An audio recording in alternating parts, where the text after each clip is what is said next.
Mettetevi pure comodi, mettetevi pure comodi, io nel frattempo è uscito bene, mi bacio qua il palco, perché l'avevo promesso.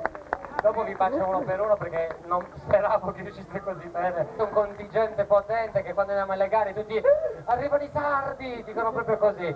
E poi, un momento di questi che sono tutti campioni, tutti convinti, ormai non fa più a tenerli, come si dice in americano. Ok, e inizio subito a salutare Andrea e Jessica, Ivan e Cristina, Michele e Alexandra,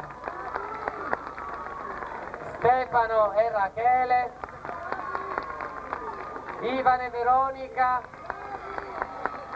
e Matteo e Laura. Alcune di queste